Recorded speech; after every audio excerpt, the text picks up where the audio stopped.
అంశంపై నోటీస్ ఇవ్వడానికి నేను మీకు అవకాశం ఇస్తాను.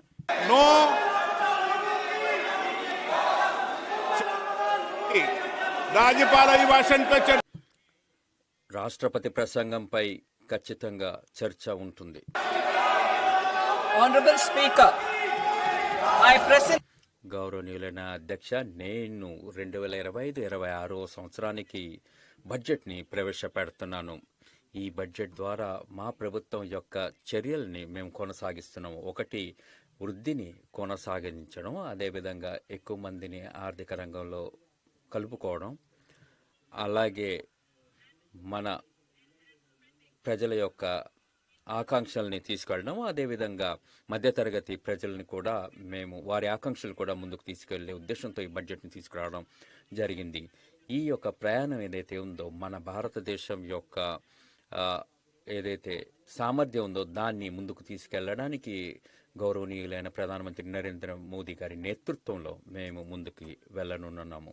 మేము మొదటి త్రైమాసికం 21వ శతాబ్దంలో మనం పూర్తి చేయనున్నాము. ఇందులో వైశ్విక వృద్ధిని కూడా మనం ముందుకు తీసుకువెళ్ళనున్నాము. అదేవిధంగా వికసిత్ భారత్ యొక్క ఆకాంక్షలు ఏవైతే ఉన్నాయో, లక్ష్యాలు ఏవైతే ఉన్నాయో వాటిని ముందుకు తీసుకువెళ్ళడానికి మేము ప్రయత్నాలు చేస్తున్నాము.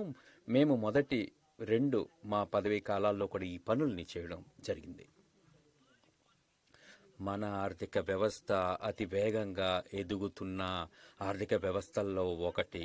మన యొక్క అభివృద్ధి పదాన్ని మనం చూసినట్టయితే గత 10 సంవత్సరాలుగా ఇందులో ఎన్నో సంస్కరణలు తీసుకువచ్చి మనం ప్రపంచం యొక్క దృష్టిని ఆకర్షించాము. దీని ద్వారా మన సామర్థ్యాన్ని ముందుకు తీసుకువెళ్లడంలో కూడా ఎంతో వృద్ధిని సాధించాం. కాబట్టి రాబోయే 5 సంవత్సరాలు మనకి ఒక వినూత్నమైన అవకాశాన్ని మనకి అందిస్తుంది. దీనివల్ల అందరి అభివృద్ధిని కూడా మనం సాధించడానికి, అన్ని ప్రాంతాల అభివృద్ధిని సాధించడానికి ప్రయత్నాలు చేస్తున్నాము. మా తెలుగు రచయిత గురజాడ అప్పారావు గారు చెప్పినట్టుగా, దేశం అంటే మట్టి కాదో దేశం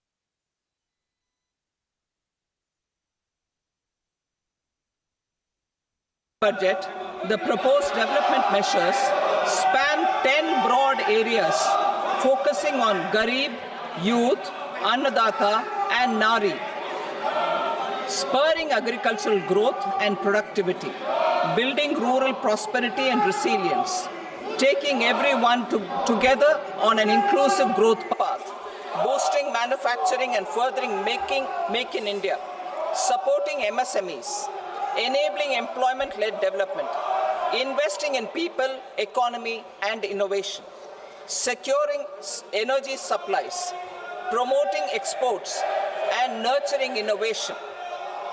For this journey of development, our 4 powerful engines are agriculture, MSME, investments and exports. The fuel, our reforms, our guiding spirit, inclusivity, and the destination, Vikasit Bharat. This budget aims to initiate transformative reforms across 6 domains. During the first 5 years, these will augment our growth potential and global competitiveness. The domains are taxation, power sector, urban development, mining, financial sector, and regulatory reforms. Agriculture as the first engine.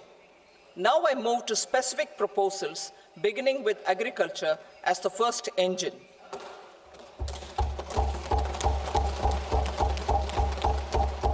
Prime Minister Dhan Dhanya Krishi Yojana, developing agri-districts program. Motivated by the success of the aspirational district program, our government will undertake a Prime Minister Dhan Dhanya Krishi Yojana in partnership with states. Through the convergence of existing schemes and specialized measures, the program will cover 100 districts with low productivity, moderate crop intensity, and below average credit parameters. It aims to 1. Enhance agricultural productivity, 2. Adopt crop diversification and sustainable agricultural practices. 3. Augment post-harvest storage at the panchayat and block level. 4. Improve irrigation facilities. And 5. Facilitate availability of long-term and short-term credit. This program is likely to help 1.7 crore farmers. Building rural prosperity and resilience. A comprehensive multi-sectoral rural prosperity and resilience program will be launched in partnership with the states. This will address underemployment in agriculture through skilling, investment, technology, and invigorating the rural economy. The goal is to generate ample opportunities in rural areas so that migration is an option but not a necessity. The program will focus on rural women, young farmers, rural youth, marginal and small farmers, and landless families.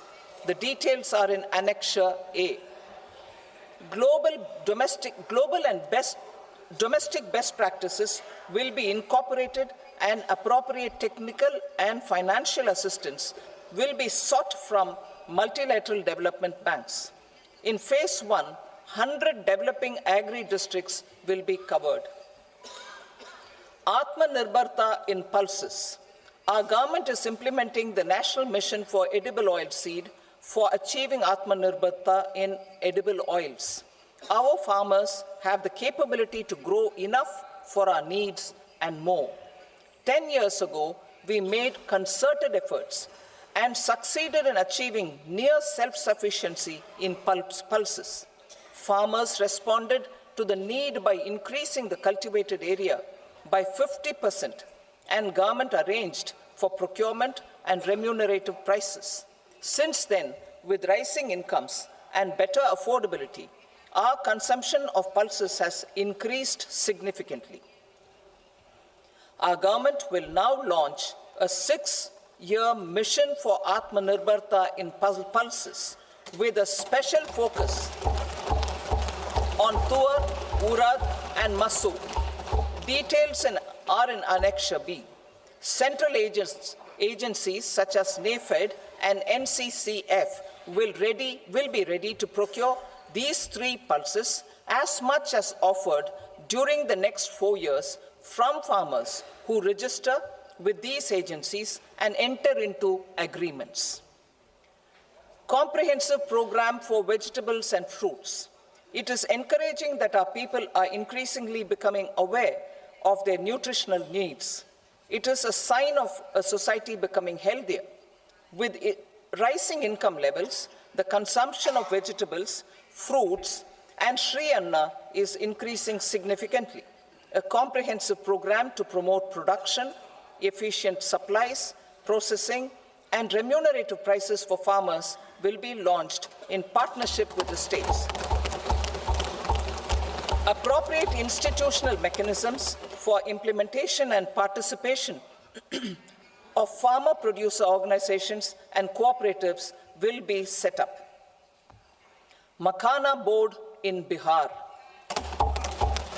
For this, there is a special opportunity for the people of Bihar. A Makhana board will be established in the state to improve production, processing, value addition, and marketing of Makhana. The people engaged in these activities will be organized into FPOs.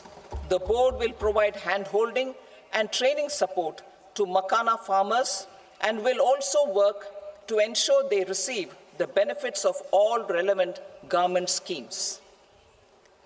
A national mission on high-yielding seeds will be launched, aimed at 1. Strengthening research ecosystem, 2. Targeted development and propagation of seeds with high yield, pest resistance, and climate resilience, and 3. Commercial availability of more than 100 seed varieties released since July 2024. India ranks second largest globally in fish production and aquaculture. Seafood exports are valued at 60,000 crore rupees. To unlock the untapped potential of the marine sector, our government will bring in an enabling framework for sustainable harnessing of fisheries from Indian exclusive economic zone and high seas, with a special focus on the Andaman and Nicobar and Lakshadweep Islands.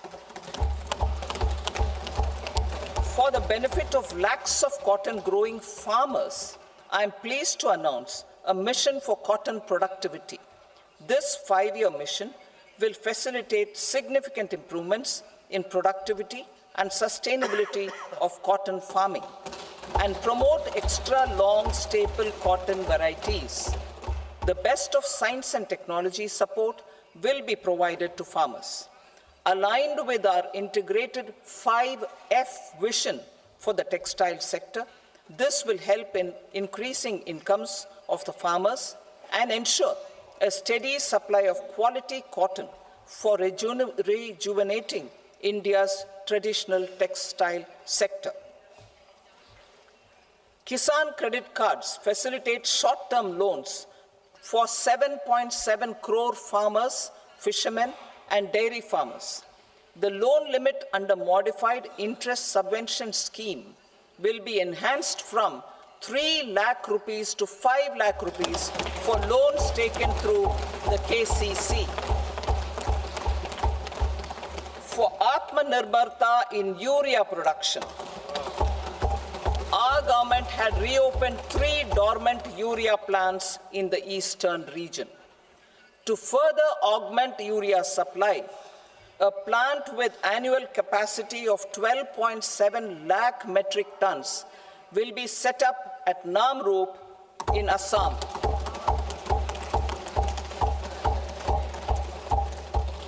India Post, with 1.5 lakh rural post offices, complemented by the India Post Payment Bank and a vast network of 2.4 lakh Dak Sevaks, will be repositioned to act as a catalyst for the rural economy. Details are at Annexure C. India Post will also be transformed as a large public logistics organization. This will meet the rising needs of Vishwakarmas, new entrepreneurs, women, self-help groups, MSMEs, and the large business organizations. Our government will provide support to NCDC for its lending operations for the cooperative sector. MSMEs as the second engine.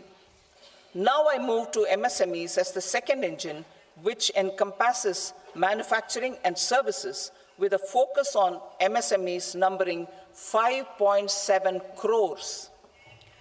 Currently, over 1 crore registered MSMEs, employing 7.5 crore people and generating 36% of our manufacturing, have come together to position India as a global manufacturing hub. With their quality products, these MSMEs are responsible for 45% of our exports. To help them achieve higher efficiencies of scale, technological upgradation, and better access to capital, the investment and turnover limits for classification of all MSMEs will be enhanced to 2.5 and 2 times respectively. This will give them the confidence to grow and generate employment for our youth. The details are given in Annexure D. To improve access to credit, the credit guarantee cover will be enhanced. First, for micro and small enterprises from 5 crore to 10 crore rupees, leading to additional credit of 1.5 lakh crores in the next 5 years. Second, for startups from 10 crore rupees to 20 crore rupees, with the guarantee fee being moderated to 1% for loans in 27 focus sectors which are important for Atmanirbhar Bharat. And for well-run exporter MSMEs, for term loans up to 20 crore rupees. Also for the micro enterprises, We will introduce customized credit cards with a 5 lakh rupee limit for micro enterprises registered on Ud. Also for the micro enterprises, we will introduce customized credit cards with a 5 lakh rupee limit for micro enterprises registered on Udyam portal. In the first year, 10 lakh such cards will be issued. Fund of funds for startups. The alternate investment fund, AIFs, for startups have received commitments of more than 91,000 crores rupees. These are supported by the fund of funds set up with the Government of India's contribution of 10,000 crore rupees. Now, a new fund of funds with expanded scope and a fresh contribution of another 10,000 crore rupees will be set up. A new scheme will be launched for 5 lakh women, scheduled castes and scheduled tribes, first-time entrepreneurs. This will provide term loans up to 2 crore rupees during the next 5 years. The scheme will incorporate lessons from the successful Stand Up India scheme. Online capacity building for entrepreneurship and managerial skills will also be organized. Measures for labor-intensive sectors. To promote employment and entrepreneurship opportunities in labor-intensive sectors, our government will undertake specific policy and facilitation measures. To enhance the productivity, quality, and competitiveness of India's footwear and leather sector, a focused product scheme will be implemented. The scheme will support design capacity, component manufacturing, and machinery required for production of non-leather quality footwear, besides the support for leather footwear and products. The scheme is expected to facilitate employment for 22 lakh persons, generate over 4 lakh crore rupees, and exports of over 1.1 lakh crore rupees.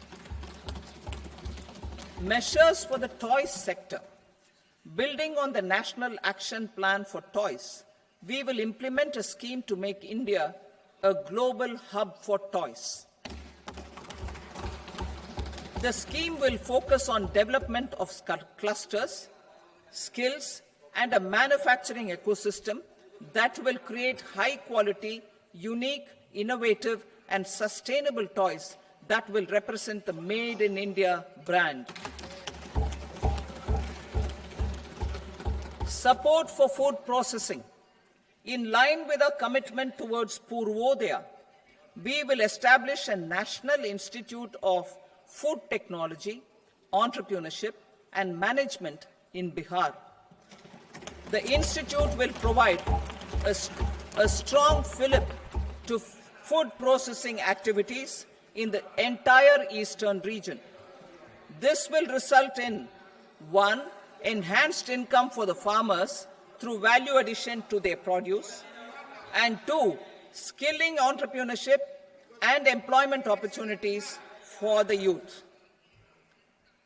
Manufacturing mission, furthering Make in India. Our government will set up a national manufacturing mission covering small, medium, and large industries for furthering Make in India by providing policy support, execution roadmaps, governance, and monitoring framework for central ministries and states. Details are in Annexure E. Given our commitment to climate-friendly development, the mission will also support clean tech manufacturing. This will aim to improve domestic value addition and build our ecosystem for solar PV cells, EV batteries, motors and controllers, electrolyzers, wind turbines, very high voltage transmission equipment, and grid-scale batteries. Investment as the third engine. Now I move to investment as the third engine, which encompasses investing in people, investing in the economy, and investing in innovation. Investing in people. Saksham Anganwadi and Poshan 2.0. Saksham Anganwadi and Poshan 2.0 program provides nutritional support to more than 8 crore children, 1 crore pregnant women and lactating mothers all over the country, and about 20 lakh adolescent girls in aspirational districts and the Northeast region. The cost norms for these nutritional support will be enhanced appropriately. Atal Tinkering Labs. 50,000 Atal Tinkering Labs will be set up in government schools in the next 5 years to cultivate the spirit of curiosity and innovation and foster a scientific temper among young minds. Broadband connectivity to government secondary schools and PHCs.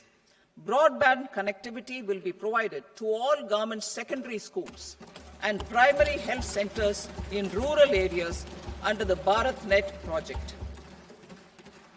Bharatiya Bhasha Pustak Scheme. We propose to implement a Bharatiya Bhasha Pustak scheme to provide digital form Indian language books for schools and for higher education.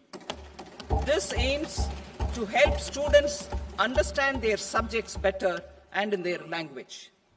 National Centers of Excellence for Skilling.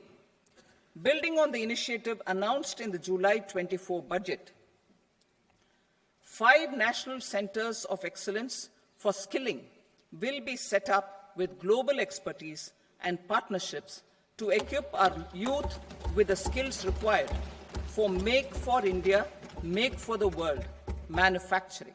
The partnership will cover curriculum design, training of trainers, and a skills certification framework and periodic reviews. Expansion of capacity in IITs. Total number of students in 23 IITs has increased 100% from 65,000 to 1.35 lakh in the past 10 years.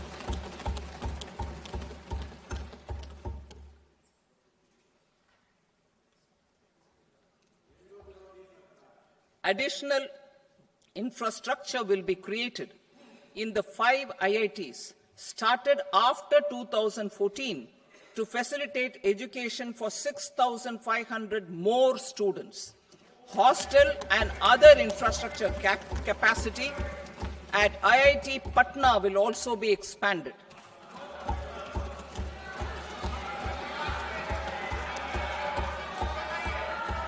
Center of Excellence.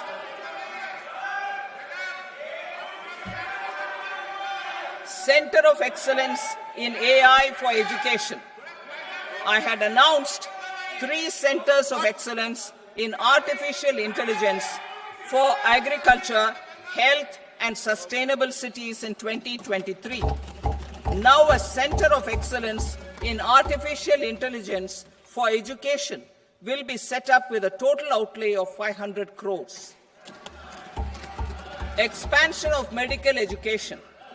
Our government has added almost 1.1 lakh undergraduate and postgraduate medical education seats in 10 years, an increase of 130%. In the next year, 10,000 additional seats will be added in medical colleges and hospitals towards the goal of adding 75,000 seats in the next 5 years. Daycare cancer centers in all district hospitals. Our government will facilitate setting up of daycare cancer centers in all district hospitals in the next 3 years. 200 centers will be established in 25-26 itself. Strengthening urban livelihoods. Our government has been giving priority to assisting urban poor and vulnerable groups. A scheme for socio-economic upliftment of urban workers will be implemented to help them improve their incomes, have sustainable livelihoods, and a better quality of life. PM Swanidhi scheme has benefited more than 68 lakh street vendors, giving them respite from high-interest informal sector loans. Building on this success, the scheme will be revamped with enhanced loans from banks, UPI-linked credit cards with 30,000 rupees limit, and capacity building support. Social Security Scheme for welfare of online platform workers. Gig workers of online platforms provide great dynamism to the new age services economy. Recognizing their contribution, our government will arrange for their identity cards and registration on the e-Shram portal. They will be provided health care under PM Jan Arogya Yojana. This measure is likely to assist nearly 1 crore gig workers.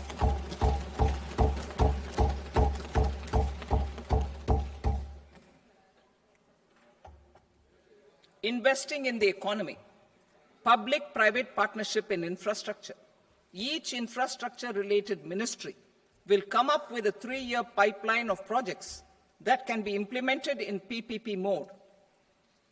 States will also be encouraged to do so and can seek support from the India Infrastructure Project Development Fund, which is a scheme to prepare PPP proposals.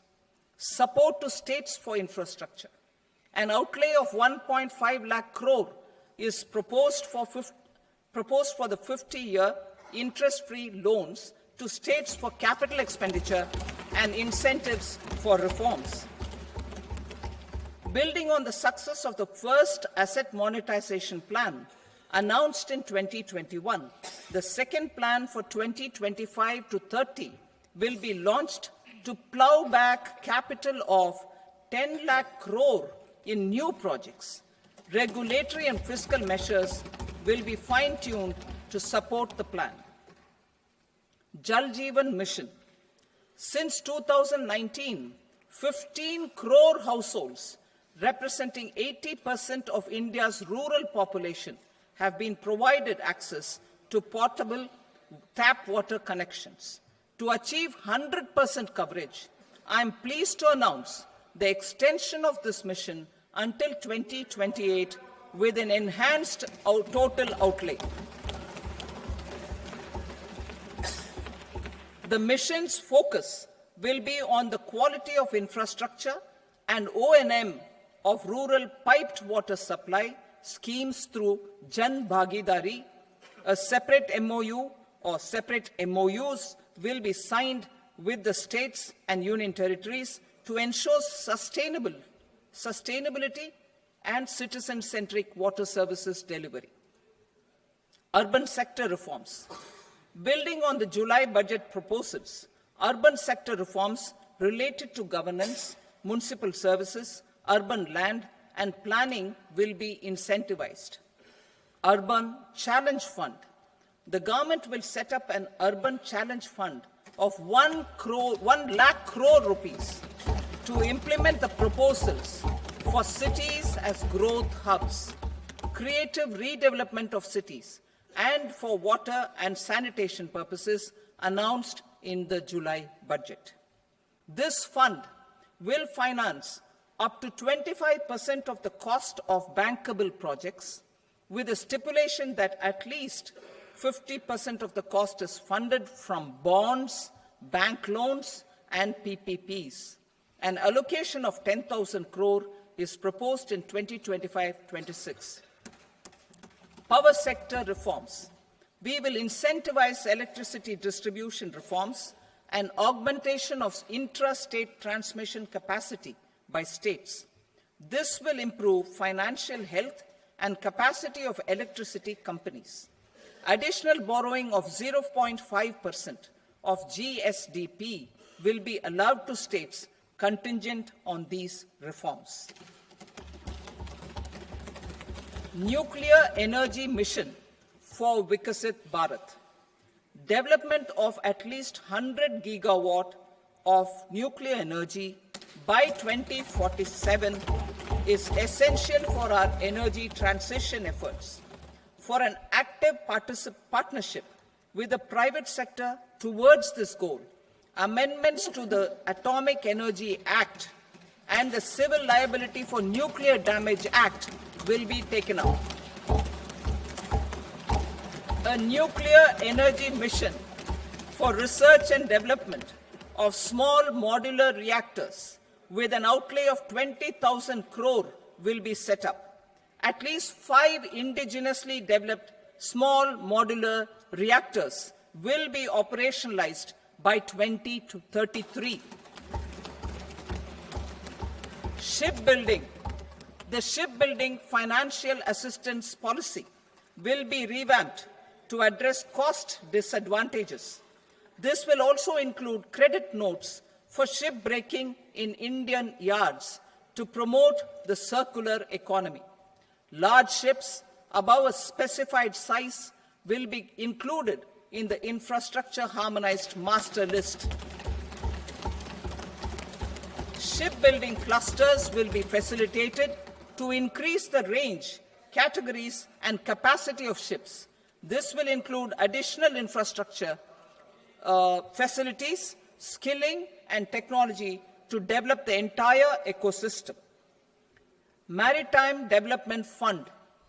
For long-term financing for the maritime industry, a Maritime Development Fund with a corpus of 25,000 crore rupees will be set up.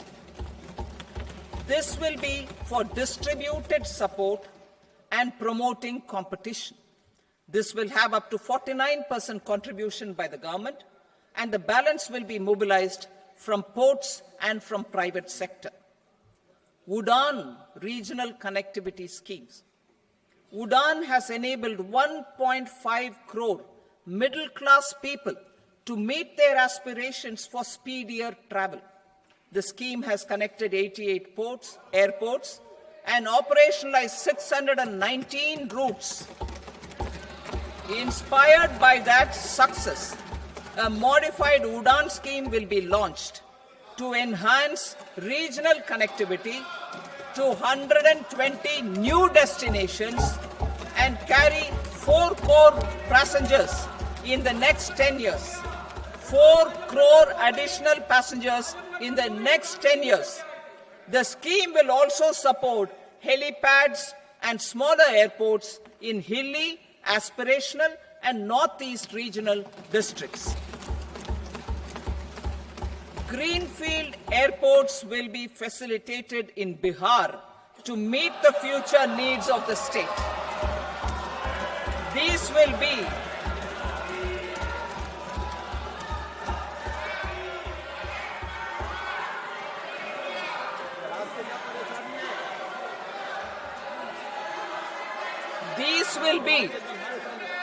These will be in addition to the expansion of the capacity of Patna Airport and a brownfield airport in Beta.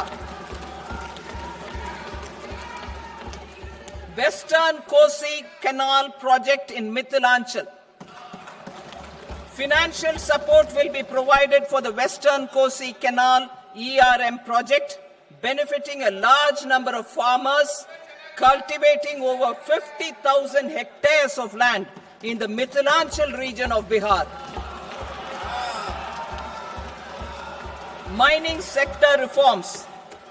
Mining sector reforms, including those for minor minerals, will be encouraged through sharing of best practices and institutions of a state mining index. A policy for recovery of critical minerals from tailings will be brought out. Under the special window for affordable and mid-income housing, SWAMI, 50,000 dwelling units in stressed housing projects have been completed and keys handed over to home buyers. Another 40,000 units will be completed in 2025, further helping middle-class families who were paying EMIs on loans taken for apartments while also paying rent for their current dwellings. Building on this success, SWAMI Fund 2 will be established as a blended finance facility with contribution from the government, banks, and private investors. This fund of 15,000 crore rupees will aim for expeditious completion of another 1 lakh units. PM Gati Shakti data for private sector. For furthering PPPs and assisting the private sector in project planning, access to relevant data and maps from the PM Gati Shakti portal will be provided. Tourism for employment-led growth. Top 50 tourist destination sites in the country will be developed in partnership with states through a challenge mode. Land for building key infrastructure will have to be provided by the states. Hotels in these destinations will be included in the infrastructure harmonized list. The following measures will be taken for facilitating employment-led growth. Organizing intensive skill development programs for our youth, including in institutes of hospitality management. Providing mudra loans for homestays. Improving ease of travel and connectivity to tourist destinations. Providing performance-linked incentives to states for effective destination management, including tourist amenities, cleanliness, and marketing efforts, and introducing streamlined e-visa facilities along with visa fee waivers for certain tourist groups. Continuing with the emphasis on places of spiritual and religious significance in the July budget, there will be a special focus on destinations related to the life and times of Lord Buddha. Medical tourism and heal in India. Medical tourism and heal in India will be promoted in partnership with the private sector along with capacity building and easier visa norms. Investing in innovation. To implement private sector-driven research, development, and innovation initiatives announced in the July budget, I am now allocating 20,000 crore rupees for this purpose. A deep tech fund of funds will also be explored to catalyze the next generation startups as a part of this initiative. In the next 5 years, under the PM Research Fellowship Scheme, we will provide 10,000 fellowships for technological research in IITs and IISc with enhanced financial support. The second gene bank with 10 lakh germplasm lines will be set up for future food and nutritional security. This will provide conservation support to both public and private sectors for genetic resources. We will start a national geospatial mission to develop foundational geospatial infrastructure and data. Using PM Gati Shakti, this mission will facilitate modernization of land records, urban planning, and design of infrastructure projects. A Gyan Bharatam mission for survey, documentation, and conservation of our manuscript heritage with academic institutions, museums, libraries, and private collectors will be undertaken to cover more than 1 crore manuscripts. We will set up a national digital repository of Indian knowledge systems for knowledge sharing. Now I move to exports as the fourth engine. We will set up an export promotion mission with sectoral and ministerial targets driven jointly by the Ministries of Commerce, MSME, and Finance. It will facilitate easy access to export credit, cross-border factoring support, support to MSMEs to tackle non-tariff measures in overseas markets.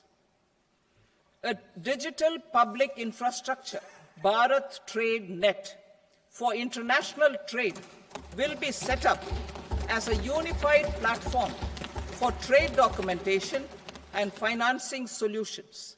This will complement the Unified Logistics Interface Platform. The BTN will be aligned with international practices.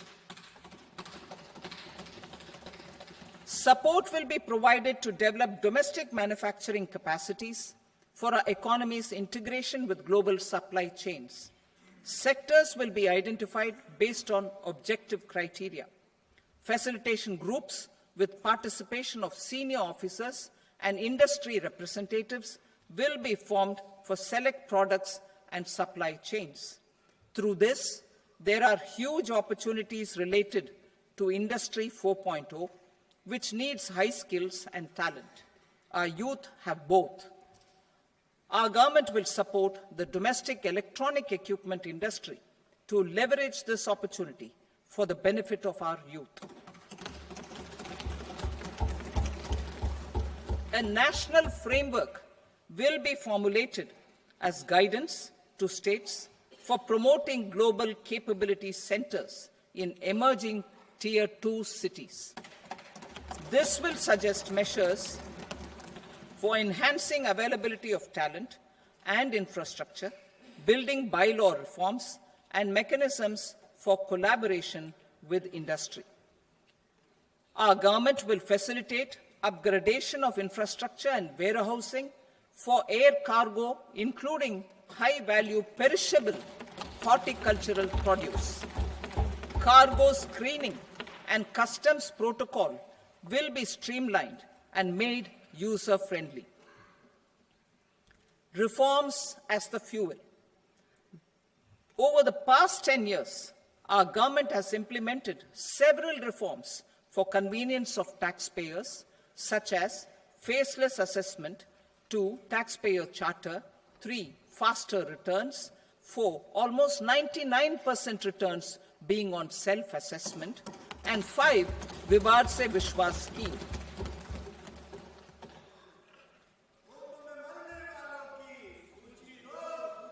Continuing these efforts, I reaffirm the commitment of the Tax Department to trust first, scrutinize later. I also propose to introduce the new income tax bill next week. I will detail the indirect tax reforms and changes in direct taxes in Part B. Financial sector reforms. The FDI limit for the insurance sector will be raised from 74 to 100%. This enhanced limit will be available for those companies which invest the entire premium in India. The current guardrails and conditionalities associated with foreign investment will be reviewed and simplified. The services of India Post Payment Bank will be deepened and expanded in rural areas. NABFID will set up a partial credit enhancement facility for corporate bonds for infrastructure. Public sector banks will develop Grameen Credit Score Framework to serve the credit needs of SHG members and people in rural areas. A forum for regulatory coordination and development of pension products will be set up. To implement the earlier announcement on simplifying the KYC processes, the revamped Central KYC Registry will be rolled out in 2025. We will also implement a streamlined system for periodic updating. Requirements and procedures for speedy approval of company mergers will be rationalized. The scope for fast-track mergers will also be widened and the process made simpler. As proposed in the interim budget, we signed bilateral investment treaties with 2 countries in 2024 to encourage sustained foreign investment, and in the spirit of First Develop India, the current model BIT will be revamped and made more investor-friendly. In the last 10 years, in several aspects, including financial and non-financial, our government has demonstrated a steadfast commitment to ease of doing business. We are determined to ensure that our regulations must keep up with technological innovations and global policy developments. A light-touch regulatory framework based on principles and trust will unleash productivity and employment. Through this framework, we will update regulations that were made under old laws. To develop this modern, flexible, people-friendly, and trust-based regulatory framework appropriate for the 21st century, I propose 4 specific measures. A high-level committee for regulatory reforms will be set up for a review of all non-financial sector regulations, certifications, licenses, and permissions. The committee will be expected to make recommendations within a year. The objective is to strengthen trust-based economic governance and take transformational measures to enhance ease of doing business, especially in matters of inspection and compliances. States will be encouraged to join in this endeavor. An investment friendliness index of states will be launched in 2025 to further the spirit of competitive, cooperative federalism. Under the Financial Stability and Development Council, a mechanism will be set up to evaluate impact of the current financial regulations and subsidiary instructions. It will also formulate a framework to enhance their responsiveness and development of the financial sector. In the Jan Vishwas Act 2023, more than 180 legal provisions were decriminalized. Our government will now bring up the Jan Vishwas Bill 2.0 to decriminalize more than 100 provisions in various laws. I now move to fiscal policy. In the July budget, I had committed to staying the course for fiscal consolidation. Our endeavor will be to keep the fiscal deficit each year such that central government debt remains on a declining path as a percentage of the GDP. The roadmap for the next 6 years has been detailed in the FRBM statement. Revised estimates for 2024-25. The revised estimate of the total receipts other than borrowings is 31.47 lakh crore rupees, of which the net tax receipts are 25.57 lakh crore rupees.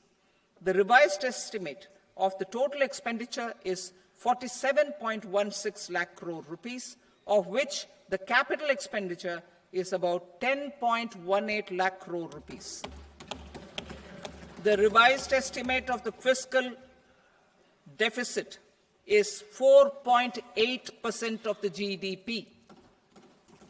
Budget estimates for 25-26. Coming to 25-26, the total receipts other than borrowings and total expenditure are estimated at 34.96 lakh crore rupees and 50.65 lakh crore rupees respectively. The net tax receipts are estimated at 28.37 lakh crore rupees. The fiscal deficit is estimated to be 4.4% of GDP. To finance the fiscal deficit, the net market borrowings from dated securities are estimated at 11.54 lakh crore. The balance financing is expected to come from small savings and other sources. The gross market borrowings are estimated at 14.82 lakh crore rupees. I will now move to Part B. Indirect taxes. My proposals relating to customs aim to rationalize tariff structure and address duty inversion. These will also support domestic manufacturing and value addition, promote exports, facilitate trade, and provide relief to common people. Rationalization of customs tariff structure for industrial goods. As a part of comprehensive review of customs rate structure announced in July 2024 budget, I propose to 1. remove 7 tariff rates. This is over and above the 7 tariff rates removed in 23-24 budget. After this,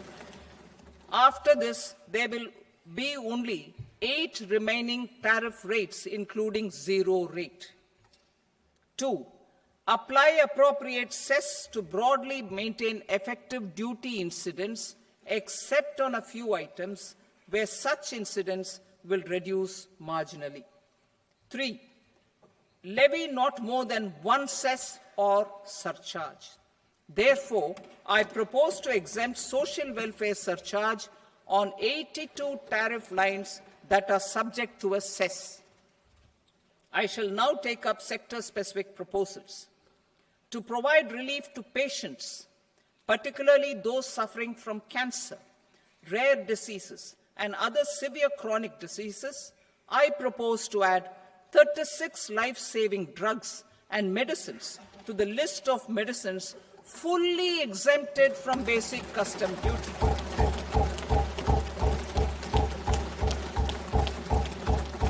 I also propose to add 6 life-saving medicines to the list attracting concessional custom duty of 5%. Full exemption and concessional duty will also respectively apply on the bulk drugs for manufacture of the above. Specified drugs and medicines under patient assistance programs run by the pharmaceutical companies are fully exempt from BCD, provided the medicines are supplied free of cost to the patients. I propose to add 37 more medicines along with 13 new patient assistance programs. Support to domestic manufacturing and value addition. Critical minerals. In the July 2024 budget, I had fully exempted BCD on 25 critical minerals that are not domestically available. I had also reduced BCD of 2 other such minerals to provide a major fillip to their processing, especially by MSMEs. Now, I propose to fully exempt cobalt powder and waste, the scrap of lithium-ion battery, lead, zinc, and 12 more critical minerals. This will help secure their availability for manufacturing in India and promote more jobs for our youth. To promote domestic production of technical textile products such as agro-textiles, medical textiles, and geotextiles at competitive prices, I propose to add 2 more types of shuttle-less looms to the list of fully exempted textile machinery. I also propose to revise the BCD rate on knitted fabrics covered by 9 tariff lines from 10 or 20 to 20% or 115 rupees per kg, whichever is higher. Electronic goods. In line with our Make in India policy and to rectify inverted duty structure, I propose to increase the BCD on interactive flat panel display from 10% to 20% and reduce the BCD to 5% on open cell and other components. In 23-24 budget, for the manufacture of open cells of LCD, LED TVs, I had reduced the BCD on parts of open cells from 5% to 2.5%. To further boost the manufacture of such open cells, the BCD on these parts will now stand exempted. Lithium-ion battery. To the list of exempted capital goods, I propose to add 35 additional capital goods for EV battery manufacturing and 28 additional capital goods for mobile phone battery manufacturing. This will boost domestic manufacture of lithium-ion batteries, both for mobile phones and for electric vehicles. Shipping sector. Considering that shipbuilding has a long gestation period, I propose to continue the exemption of BCD on raw materials, components, consumables, or parts for the manufacture of ships for another 10 years.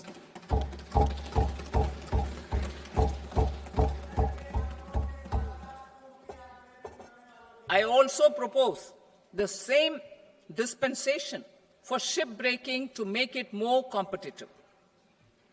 Telecommunication. To prevent classification disputes, I propose to reduce the BCD from 20% to 10% on carrier-grade Ethernet switches to make it at par with non-carrier-grade Ethernet switches. Export promotion. To facilitate exports of handicrafts, I propose to extend the time period for export from 6 months to 1 year, further extendable by another 3 months if required. I also propose to add 9 items to the list of duty-free inputs. Leather sector.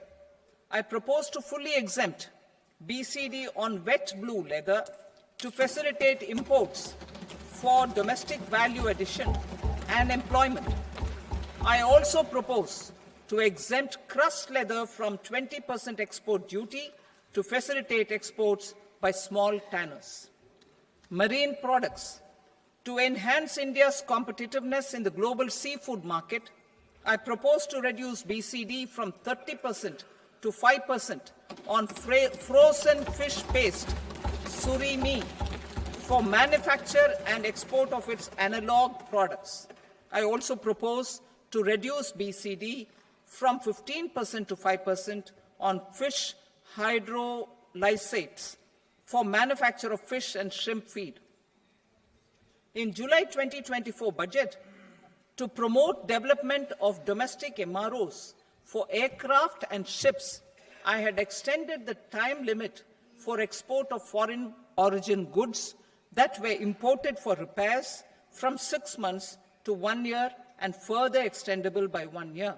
I now propose to extend the same dispensation for railway goods. Time limit for provisional assessment.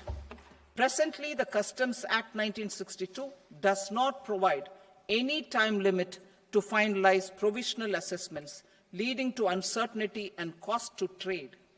As a measure of promoting ease of doing business, I propose to fix a time limit of 2 years, extendable by a year, for finalizing the provisional assessment. I propose to introduce a new provision that will enable importers or exporters, after clearance of goods, to voluntarily declare material facts and pay duty with interest but without penalty. This will incentivize voluntary compliance. However, this will not apply in cases where department has already initiated audit or investigation proceedings. For industry to better plan their imports, I propose to extend the time limit for the end use of imported inputs in the relevant rules from 6 months to 1 year. This will provide operational flexibility in view of cost and uncertainty of supply. Further, such importers will now have to file only quarterly statements instead of a monthly statement.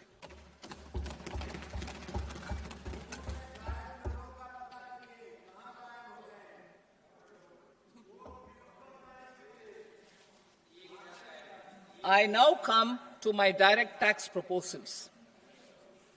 In Part A, I have briefly underlined taxation reforms as one of key reforms to realize our vision of Vikasit Bharat.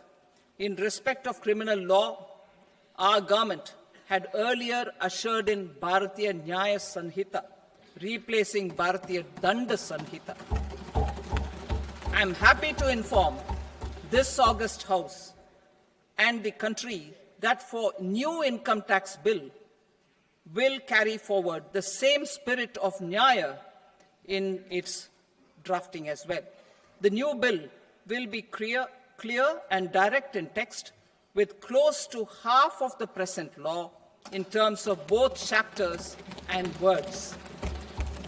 It will be simple to understand for taxpayers and tax administrators, leading to tax certainty and reduced litigation.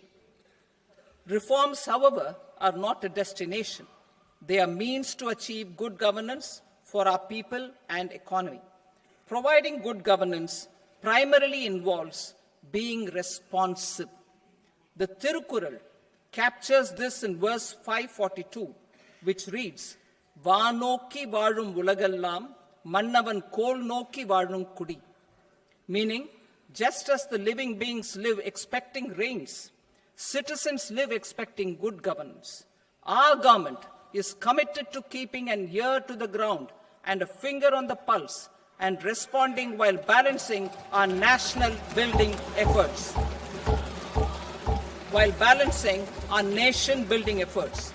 The following measures will detail just how our government will, under the guidance of PM Modi, has taken steps to understand and address. I repeat that sentence, sir. The following measures will detail just how our government, under the guidance of PM Modi, has taken steps to understand and address the needs voiced by our citizens. My tax proposals are guided by this spirit. The objectives of my proposals are as follows. Personal income tax reforms with special focus on middle class. Rationalization of TDS and TCS for easing difficulties. Encouraging voluntary compliance. Reducing compliance burden. Ease of doing business, employment and investment. I will come to my proposal on personal income tax towards the end. TDS and TCS, rationalization for easing difficulties. I propose to rationalize tax deduction at source, TDS, by reducing the number of rates and thresholds above which TDS is deducted. Further, threshold amounts for tax deduction will be increased for better clarity and uniformity. The limit for tax deduction on interest for senior citizens is being doubled from the present 50,000 rupees to 1 lakh rupees. Similarly, the annual limit of 2.40 lakh rupees for TDS on rent is being increased to 6 lakh rupees. This will reduce the number of transactions liable to TDS, thus benefiting small taxpayers receiving small payments. The threshold to collect tax at source, the TCS, on remittances under RBI's liberalized remittance scheme, the LRS, is proposed to be increased from 7 lakh to 10 lakhs. I also propose to remove TCS on remittances for education purposes, where such remittances is out of a loan taken from a specified financial institution. Both TDS and TCS are being applied on any transaction related to sale of goods. To prevent such compliance difficulties, I propose to omit the TCS. I also propose that the provisions of the higher TDS deduction will now apply only in non-PAN cases. In July 2024, the delay for payment of TDS up to the due date of filing statement was decriminalized. I propose to provide the same relaxation to TCS provisions as well. The government under the leadership of Prime Minister Modi believes in Sabka Saath, Sabka Vikas, Sabka Vishwas, and Sabka Prayas. In line with this, we brought in updated return facility in 2022 for voluntary compliance by taxpayers who had omitted to report their correct income. Our trust in taxpayers was proved right. Nearly 90 lakh taxpayers voluntarily updated their incomes by paying additional tax. Taking this trust further, I now propose to extend the time limit to file updated returns for any assessment year from the current limit of 2 years to 4 years. I propose to reduce the compliance burden for small charitable trusts and institutions by increasing their period of registration from 5 years to 10 years. It is also proposed that disproportionate consequences do not arise for minor defaults such as incomplete applications filed by charitable entities. Presently, taxpayers can claim the annual value of self-occupied properties as nil only on the fulfillment of certain conditions. Considering the difficulties faced by taxpayers, it is proposed to allow the benefit of 2 such self-occupied properties without any condition. To streamline the process of transfer pricing and to provide an alternative to yearly examination, I propose to introduce a scheme for determining arm's length price of international transaction for a block period of 3 years. This will be in line with global best practices. With a view to reduce litigation and provide certainty in international taxation, the scope of safe harbor rules is being expanded. A number of senior and very senior citizens have very old national savings scheme accounts. As interest is no longer payable on such accounts, I propose to exempt withdrawals made from NSS by individuals on or after 29th August 2024. I am also proposing to allow similar treatment to NPS Vatsalya accounts as is available to normal NPS accounts subject to overall limits.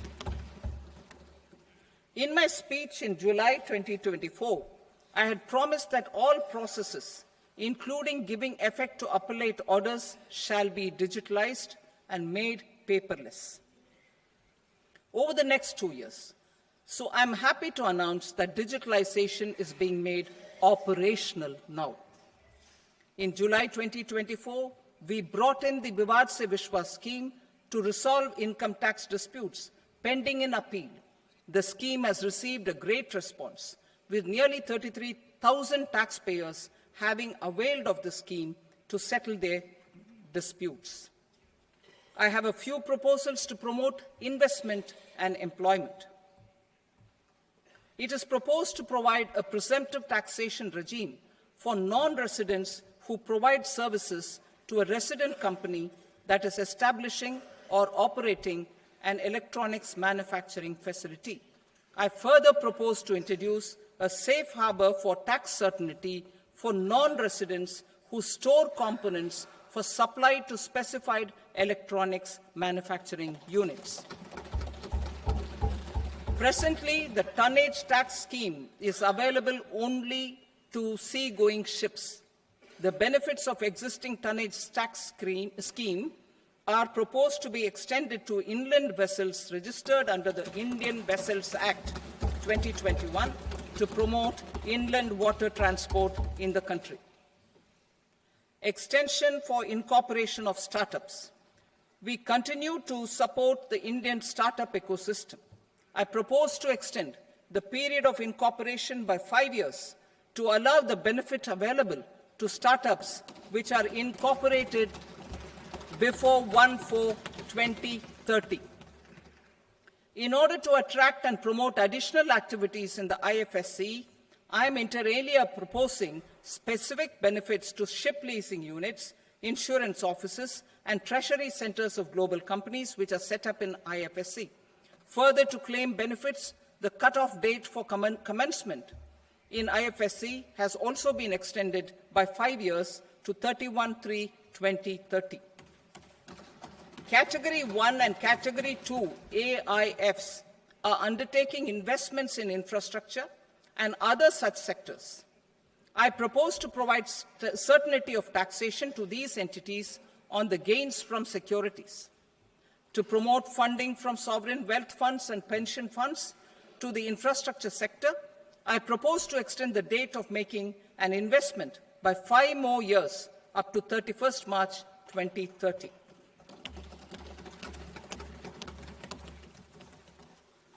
Personal income tax reforms with special focus on middle class. Democracy, demography, and demand are the key support pillars in our journey towards Vikasit Bharat. The middle class provides strength for India's growth. This government, under the leadership of Prime Minister Modi, has always believed in the admirable energy and ability of the middle class in nation building. In recognition of their contribution,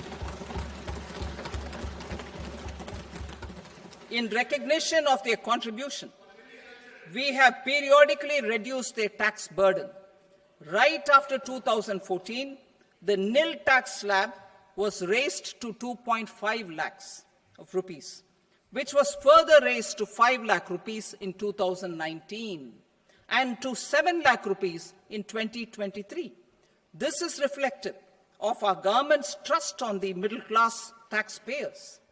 I am now happy to announce that there will be no income tax payable up to income of 12 lakh rupees.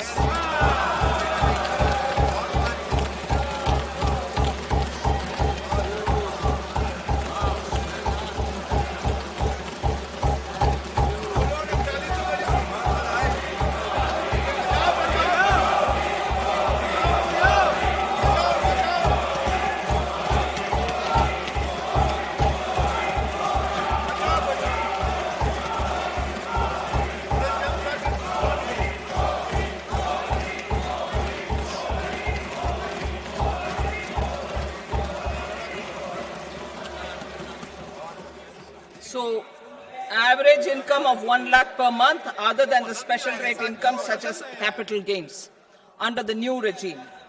This limit will be 12.75 lakh for salaried taxpayers due to the standard deduction of 75,000. Slabs and rates are being changed across the board to benefit all taxpayers. The new structure will substantially reduce the taxes of the middle class and leave more money in their hands, boosting household consumption, savings, and investment.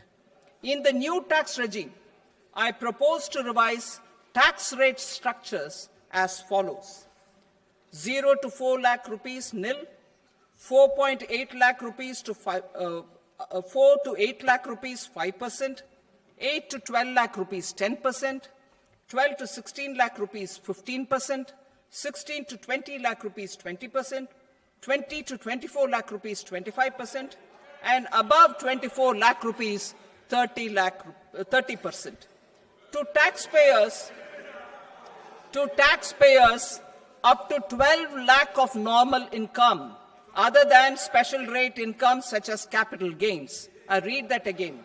To taxpayers up to 12 lakh of income, other than special rate income such as capital gains, tax rebate is being provided in addition to the benefit due to slab rate reduction in such a manner that there is no tax payable by them. The total tax benefit of slab rate changes and rebate at different income levels can be illustrated with a few examples.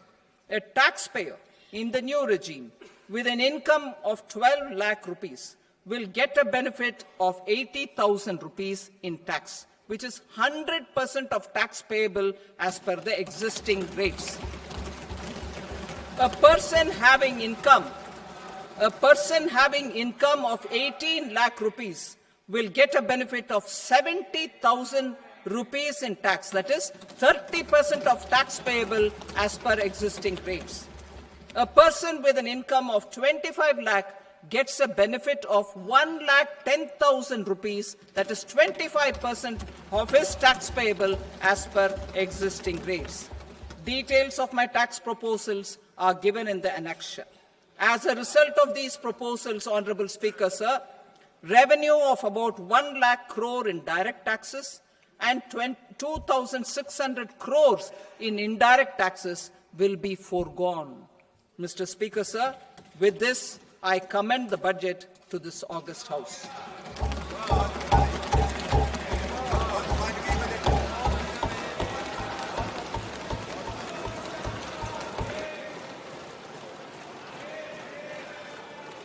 Item number 2, Srimati Nirmala Sitaraman. Sir, with your permission, I rise to lay on the table the following statements under Section 3(1) of the Fiscal Responsibility and Budget Management Act, 2003. Medium-term fiscal policy cum fiscal policy strategy statement and macroeconomic framework statement. Item number 3, Srimati Nirmala Sitaraman. Sir, with your permission, I rise to move for leave to introduce the Finance Bill 2025. प्रश्न ये है कि विधेयक को Question is that the bill may be allowed to be introduced. Those in favor may say ayes. Those against may say noes. I think the ayes have it. The ayes have it. The permission has been granted. Honorable Minister will now please introduce the bill. Thank you. सभा की कार्रवाई The proceedings of the House are adjourned till Monday, 3rd of February, till 11 o'clock in the morning.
Of the Fiscal Responsibility and Budget Management Act, 2003. Medium-term fiscal policy cum fiscal policy strategy statement and macroeconomic framework statement. Item number 3, Srimati Nirmala Sitaraman. Sir, with your permission, I rise to move for leave to introduce the Finance Bill 2025. प्रश्न ये है कि विधेयक को Question is that the bill may be allowed to be introduced. Those in favor may say ayes. Those against may say noes. I think the ayes have it. The ayes have it. The permission has been granted. Honorable Minister will now please introduce the bill. Thank you. सभा की कार्रवाई The proceedings of the House are adjourned till Monday, 3rd of February, till 11 o'clock in the morning.